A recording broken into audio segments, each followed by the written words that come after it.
Bonjour, excusez-moi de vous déranger. Qui vient d'être récompensé pour la seconde année consécutive de Catraobas dans le cadre des compétitions des villes Internet. Pour vous, qu'est-ce que cela représente et à quoi attribuez-vous ce succès?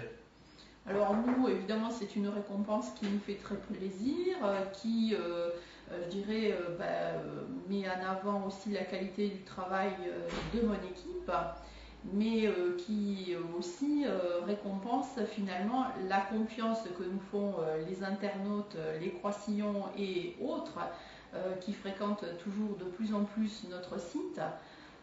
Et je dirais en dernier, c'est aussi la marque de la confiance que nous accordent nos élus en nous donnant les moyens de développer cet outil et que ce soit des moyens humains ou d'autres types de ressources pour nous permettre d'être toujours un petit peu en pointe. Justement, comment se passe le travail avec les élus sur ce sujet de communication de façon générale?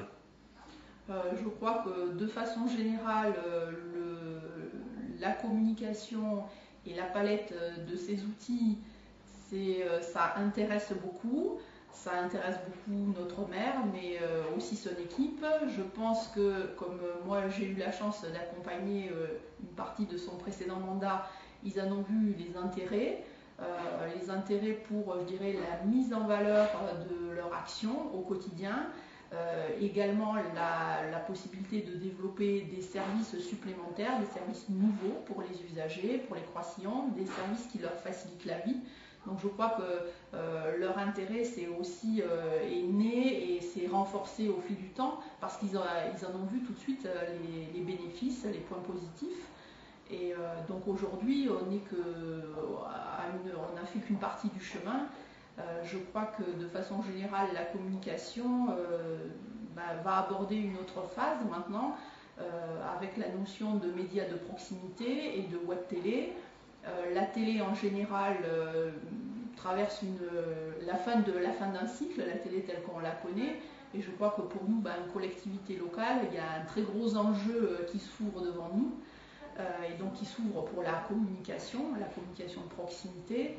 Et je pense que déjà Croissy a déjà mis peut-être un pied déjà dans cette voie.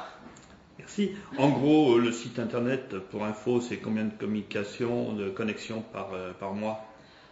Par mois, en moyenne, on est au-delà de 10 000 visites, avec des pics pendant l'année qui peuvent être pas loin de 16 000, 17 000 connexions, mais ça c'est extrêmement ponctuel. Voilà. D'accord. Isabelle, merci. Encore félicitations. Et restez toujours connectés. Merci. Au revoir. Bonjour, excusez-moi de vous déranger. Bonjour, monsieur Langlois. Au sein de la com, quel est votre rôle, et notamment au niveau du site internet qui vient d'être récompensé et pour lequel on vous adresse toutes nos félicitations? Merci. C'est pas que moi, c'est toute l'équipe. On est plusieurs quand même à travailler et à mettre à jour le site, avec plusieurs collaborateurs dans plusieurs services. Pour ma part, j'en passe quand même 80% de mon temps sur le site et tout ce qui tourne, newsletter, le plan, les SMS et communication. Et puis, dans les services, il y a le DECE, il y a le social, l'état civil, qui travaille aussi dessus. Et puis, je pense que c'est aussi tous les petits logiciels annexes qu'on intègre au fur et à mesure et qui rendent service aux Croissillons, comme la newsletter, des petits outils de géolocalisation. Qu'est-ce qu'il y a d'autre? Les SMS, comme pour la récente grève dans une école qui a permis de contacter très vite les parents et de les avertir qu'il y aurait que le centre de loisirs prendrait le relais pour garder les enfants. Voilà, c'est des petits outils au quotidien qui aident les gens, qui sont importants de mettre en place actuellement. Bien, c'est bien. D'après vous, par rapport aux autres villes, pourquoi on est bon finalement? Je pense que c'est le côté réactif du site, beaucoup d'informations en temps réel. Beaucoup de communication avec les associations, avec les gens. J'ai énormément d'échanges, je reçois beaucoup de mails. Je sais pas, je dois recevoir, c'est difficile à dire, mais une dizaine de mails par jour d'échanges avec Croissillons associations, qui sont aussi passés à d'autres services. Les autres services sont aussi très réactifs et répondent, donc je pense que ça les gens apprécient. quand ils voient quand on reçoit des mails et que dans les newsletters on voit que leur information est passée, que les croix-sillons répondent, quand il y a des inscriptions, quand une association vous dit oh, bah, grâce à la newsletter on a eu la moitié de mon stage de rempli, bon, bah, ça finit par se savoir, donc les échanges se font dans les deux sens avec les gens et le site. En fait, le site, derrière le site, il n'y a pas qu'une personne, il y a toute la mairie derrière qui est active derrière le site, donc c'est ça que les gens apprécient, je pense.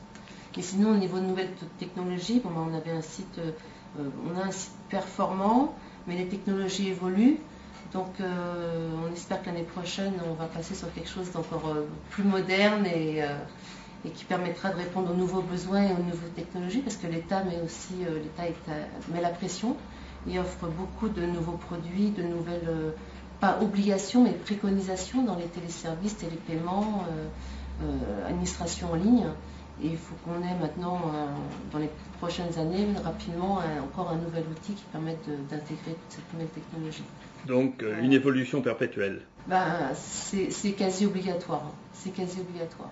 Okay, pour le service des gens et puis pour mettre en place tout ce qui doit être mis en place. Voilà. D'accord, je vous remercie et encore félicitations. Bonjour, que faites-vous au sein de l'équipe com? Alors, je m'occupe essentiellement du magazine de Côté Croissy, donc qui sort tous les 2 mois. Donc, de suivre en fait de la conférence de rédaction jusqu'à la sortie du magazine, récolter les informations.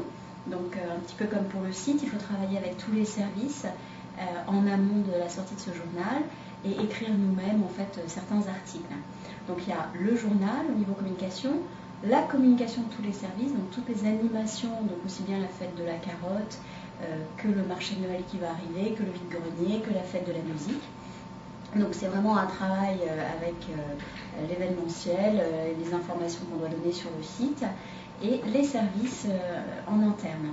Et également de la culture. Donc, je m'occupe au niveau de la culture des réservations des salles, des demandes aussi des artistes, des demandes d'exposition. Donc je prépare en fait tous les dossiers pour la commission culturelle.